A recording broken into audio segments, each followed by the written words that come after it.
তিস্তা ব্যারেজের মতো না চাইতেই তোমরা গেটটা ছেড়ে দিলা, করো নাকি? টাকা নিব না? আমরা আপনার থেকে টাকা নিতে পারবো না ভাইয়া। কেন টাকা নিব না? কেন টাকা ছাড়াই যেতে দিবা?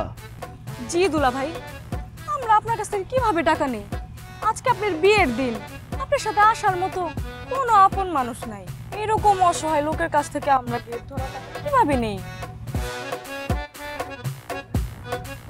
আপনি বর? কেন আমার গেট আপ দেখে কি আমার বড় মনে হইতেছে না? না, গেট আপ দেখে তো বোঝা যাচ্ছে, কিন্তু আপনি একা কেন সেটা আমি বুঝতে পারতেছি না। বরযাত্রী কই? ও বরযাত্রী লাগবে? এই যে আমি বর, আর রিক্সার যাত্রী হয়ে আসছি। হয়ে গেল বরযাত্রী, আমি একা আসি নাই। এই যে রিক্সাওয়ালা মামা আসেন, এই যে হয়ে গেলাম বরযাত্রী। এখন 500 গ্রাম ডানো ডিলাইট কিনলেই পাচ্ছেন লাচ্ছা সেমাই ফ্রি। একদম ঠিক। তা শালাশালীরা দোলাভাইয়ের কাছে কত টাকা চাও? কত টাকা পেলে তোমরা গেটটা ছেড়ে দিবা বলো?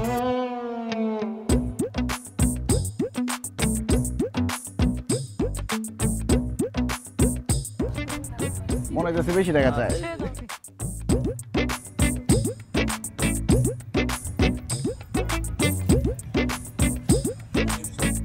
আসেন দুলা ভাই, আসেন।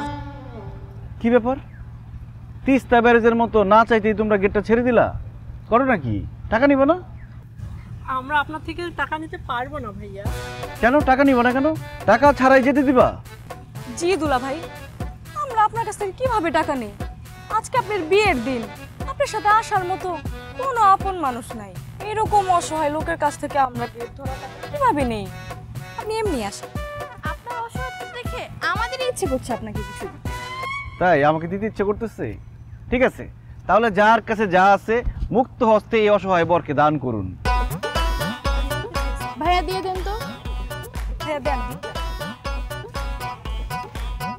দেখি আপনি খুশি হয়ে কিছু দেন। এই মামা, এ নাও তোমার রিক্সা ভাড়া। এখন একটা হোটেল থেকে কাচ্চি বিরিয়ানি কিছু একটা খাই নিন। আমার মনে হয় না এই বাড়িতে আপনার খাওয়াটা জোর। যান, ভালো থাকেন। যান, টাকা দেখেন, তাহলে পেট ভরে দেবো। শালাশালীরা, তোমার দোলা ভাই আসছে, বাজনা বাজাও।